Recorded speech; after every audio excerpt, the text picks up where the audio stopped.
Mideast Realities, a unique half-hour highlighting the real Middle East.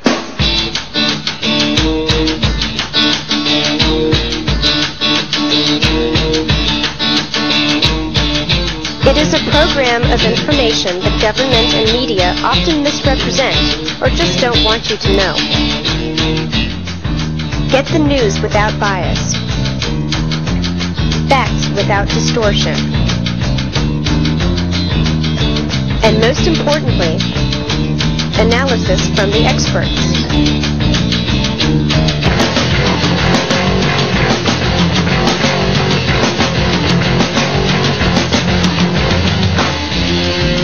With your host and chairman of the Committee on the Middle East, Mertv Svhs Sd.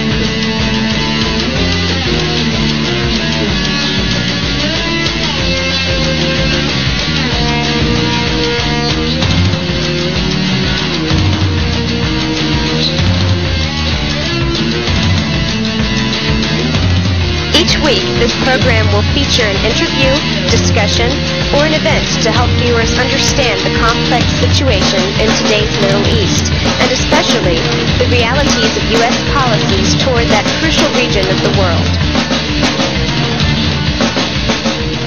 Mideast Realities. My mind that this was, in journalistic terms, a major world scoop, a major newspaper scoop of international significance. This story was definitive in that it proved beyond doubt that Israel had a nuclear capability, but not only that, it proved it had a very sophisticated nuclear capability.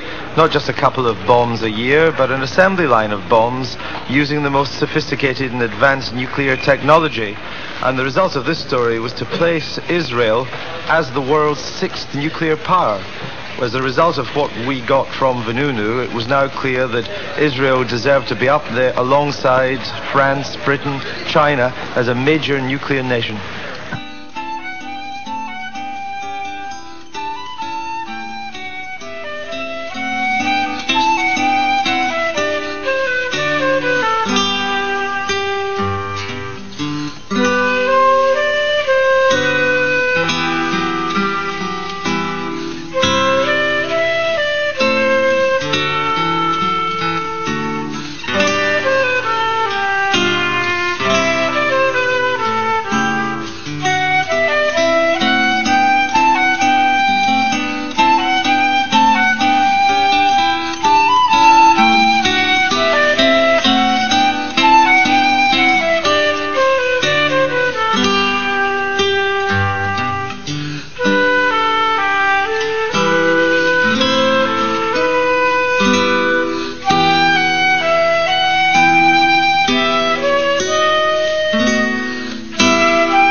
We come here to the Israeli embassy today, as we have in the past, over the past several years, to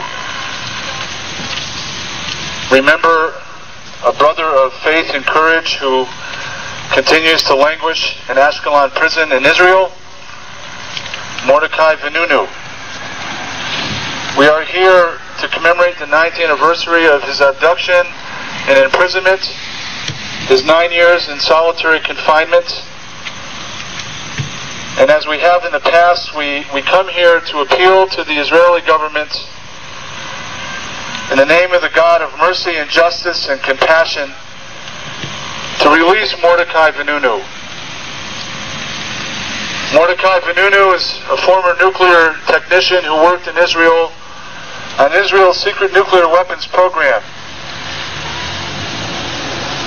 And because he told the world about Israel's nuclear secrets, he was abducted, tried in secret in Israel, and sentenced to 18 years in prison. 9 years later, he continues to languish in prison, and there are thousands of people around the world who demand his release. Introduce our brother Sam Day, who is the coordinator of the U.S. campaign to free Mordecai Vanunu. Sam has recently... Hello, everybody. I want you to be aware, first of all, who the previous speaker was. Most of you know Art Lappin, but there may be some of you who don't realize the key role that Art's been playing.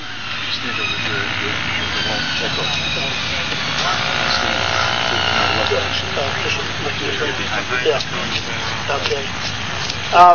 Some of you may not be aware of the key role that Art in particular and the Dorothy Day Catholic worker community in general have been playing over the last 3 years in focusing the U.S. campaign to free Mordecai Vanunu here in the nation's capital. And they have been out here year after year, particularly on the anniversary of the kidnapping of Mordecai Vanunu.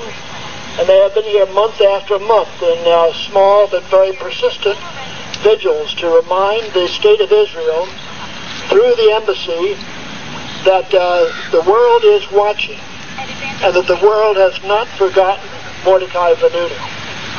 And that, once again, is one of the reasons why we're here today, close to the 9th anniversary of the kidnapping of Mordecai Vanunu.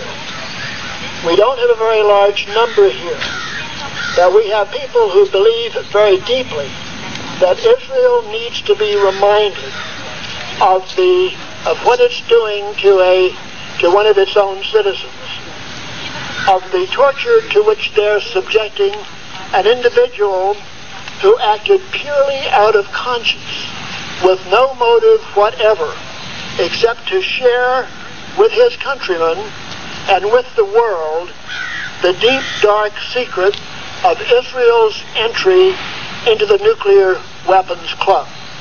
Not just a token entry, as South Africa has had done, not just a futile effort to go nuclear, as perhaps Iraq and North Korea thought of doing, but a truly massive entry, to the point where the government of Israel now has somewhere between 100 and 300 sophisticated warheads of advanced design. So that was Mordecai Vanunu's gift, a free gift to his fellow country people, and a free gift to all of us in the world of the knowledge of the awful truth that nuclear weapons had been introduced into the Middle East. And for that he has been maligned, perjured, pictured as a spy and a traitor, and consigned to a living hell, a cell measuring 6 feet by 9 feet in Israel's maximum security prison at Ashkelon, and now for a total of 9 years, and still with another 9 years to serve. And he's been on there under conditions which have been condemned by many, many groups, including Amnesty International, which has looked into it and condemned the confinement of Israel as cruel and inhuman and degrading punishment, and has called for his release. Mordecai Vanunu has been the subject of a worldwide movement.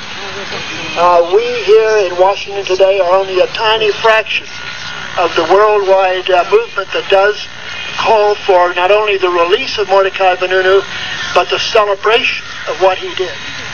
And so we are here to tell our friends and loved ones in that embassy that the world is watching, and that they should feel shame for their violation of their own principles of Judaism and of Israel itself in torturing a human being as they are doing to Vanunu. We are here to talk to our own government. We are Americans. We're not Israelis. And we're here to reproach our own government tenfold for the crime against Vanunu, because this is not just something that little Israel is doing by itself. Israel's development of nuclear weapons And Israel's punishment, exemplary punishment of a person who tried to blow the whistle on that, is being done with the knowledge and with the consent of the United States. And it is our country which is the patron of Israel, not only in nuclear affairs, but across the board, militarily and economically.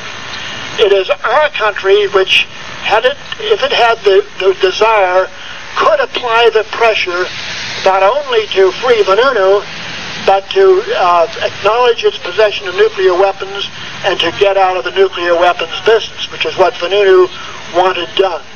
No more nukes in Israel. But our government is not doing it, obviously, and one reason it's not doing it is because the state of Israel does the dirty work of the United States in the Middle East. Israel is the strategic surrogate of the United States in the Middle East. And in its development of nuclear weapons, Israel is simply following the lead of the United States itself. And we have an agenda with our own government. Our infatuation with weapons of mass destruction, our continuing design, production, and deployment of nuclear weapons despite the end of the Cold War and the collapse of the Soviet Union. And we are here not so much just to point the finger at Israel, but to use this anniversary in order to challenge our own government's development of nuclear weapons and challenge the hypocrisy of our own government, the double standard where it looks the other way with regard to Israel's nuclear weapons and then goes to war or threatens war against the puny efforts of third world states like North Korea and Iraq to even get a few nuclear weapons. And so long as that hypocrisy exists, then there will be no real advance towards true ending of the proliferation of nuclear weapons. Vanunu is an unusual person who risked his liberty and his very life in order to tell the truth to his people. And he has exerted a tremendous amount of risk and is paying a tremendous punishment.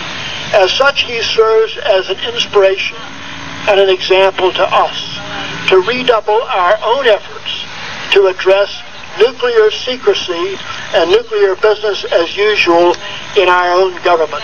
Let us not forget that Israel's venture into weapons of mass destruction is a little tiny pinprick compared with our own development of these massive weapons systems. The real problem in the world, the nuclear problem, is not Israel. Israel is merely a symptom of the problem of nuclear proliferation. The real problem is the proliferation within the United States, the continuation of the nuclear arms infatuation despite the rhetoric of the Bush and the Clinton administrations. I'm John Steinbach, for those of you who don't know me, and we're here to call for the release of Mertv Vanunu and to call for the abolition of nuclear weapons in the Middle East and around the world.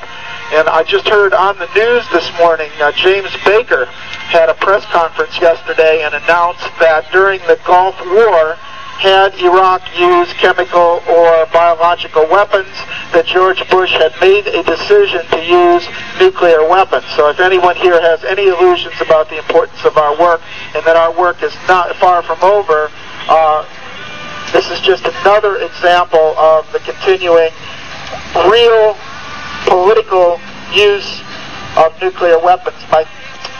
I also want to introduce a very special guest who's with us, and the reason we cannot stay for the entire afternoon.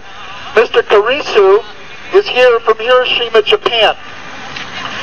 Mr. Kurisu was 11 years old when the bomb was dropped, and he attended the elementary school at Ground Zero, the elementary school that was totally vaporized. Fortunately, he was away from the city when the bomb was exploded. Sue Frankel-Strait will now read a poem written by Mordecai Vanunu. I am your spy.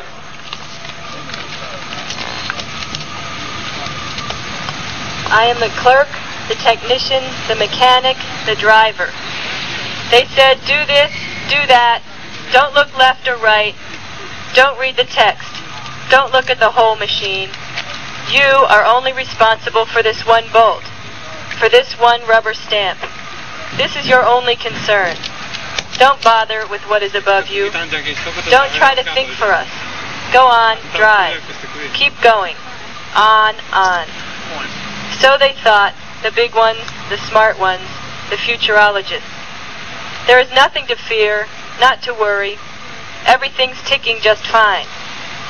Our little clerk is a diligent worker. He's a simple mechanic. He's a little man. Little men's ears don't hear, their eyes don't see. We have heads, they don't. Answer them, he said to himself, said the little man, the man with a head of his own. Who is in charge? Who knows where this train is going? Where is their head? I too have a head. Why do I see the whole engine? Why do I see the precipice? Is there a driver on this train? The clerk, driver, technician, mechanic looked up. He stepped back and saw. What a monster. Can't believe it. Rubbed his eyes and, yes, it's there all right. I'm all right. I do see the monster. I'm part of the system. I signed this form. Only now I am reading the rest of it. This bolt is part of a bomb. This bolt is me. How did I fail to see? And how do the others go on fitting bolts? Who else knows? Who has seen? Who has heard? The Emperor really is naked. I see him. Why me? It's not for me. It's too big. Rise and cry out. Rise and tell the people. You can. I, the bolt, the technician, the mechanic, yes, you. You are the secret agent of the people. You are the eyes of the nation. Agent spy, tell us what you've seen. Tell us what the insiders, the clever ones, have hidden from us. Without you, there is only the precipice. Only catastrophe. I have no choice. I'm a little man, a citizen, one of the people. But I'll do what I have to. I've heard the voice of my conscience, and there's nowhere to hide. The world is small, small for Big Brother. I'm on your mission. I'm doing my duty. Take it from me. Come and see for yourselves. Lighten my burden. Stop the train. Get off the train. The next stop, nuclear disaster. The next book, the next machine. No, there is no such thing. He completed his army service with commendation, and in 1976 started to work as a nuclear technician at Dimona, the nuclear center, 30 miles away. During this time, he studied philosophy at Mertv University and became interested in politics. He took part in political demonstrations and in 1982 opposed Israel's invasion of the Lebanon. This was an important time for him. It led him to question the activities at Dimona and whether Israel's nuclear weapons program should be kept secret from its people.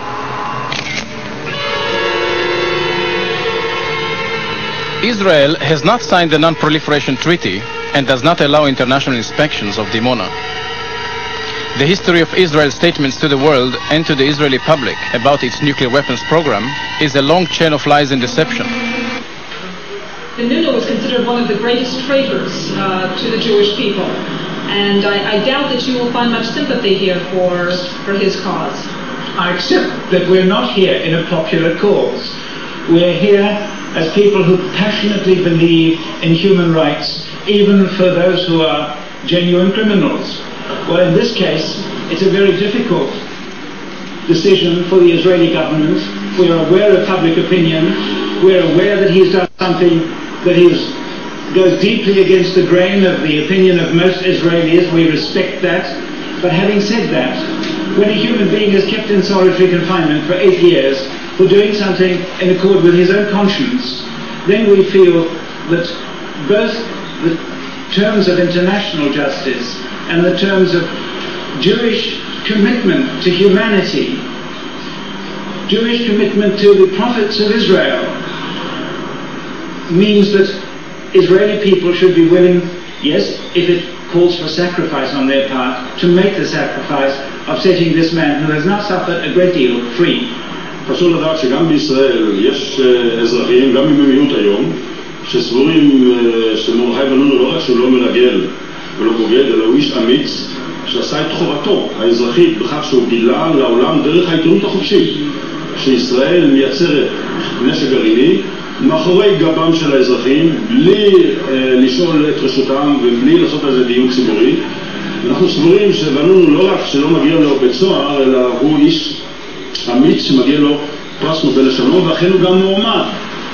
For us he is a hero because he dared to obey the dictates of his conscience. But of course we understand that in Israel he is regarded as a traitor because he broke the law.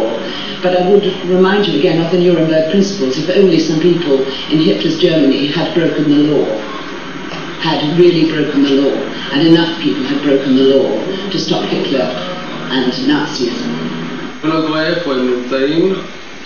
Good evening. Can you go there? Why did you come to Israel to try to convince President Weizmann to release Mr. Vanunu from jail? Do you want to intervene in Israel's domestic politics? We believe that Mordechai Vanunu is not a spy. He did not sell the secrets of his country to a hostile power. How do you know? We know this because we have it on. We know this from our information from the Sunday Times. He did not sell it. It has been categorically denied by the Sunday Times, by the editor of the Sunday Times, and all the Insight. Excuse me. Allow me to speak. By the entire Insight team that he ever received or asked for money. He was obeying, if you like, a higher law than the law of a state, which is the law of humanity. It's the law of love thy neighbor. He believed that the production of nuclear weapons, weapons of mass destruction, which would kill whole civilians, populations, was a matter of legitimate debate in a democracy. He was not allowed to speak about this subject in his own country because the censorship was very strong. You know that. So he had to be out of the country to do so.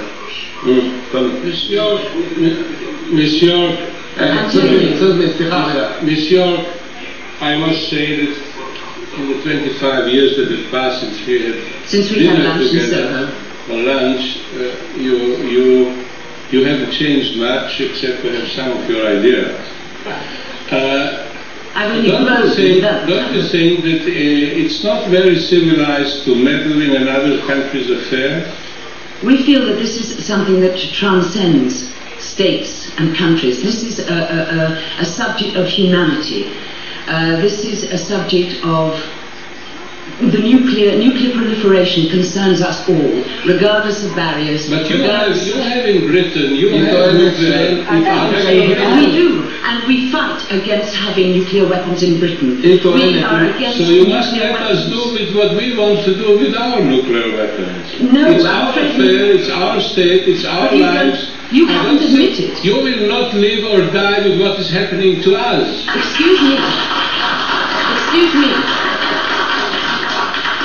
You have not admitted publicly, officially, I have a few atoms bombs at home. To having nuclear weapons in this country. This has never been officially acknowledged.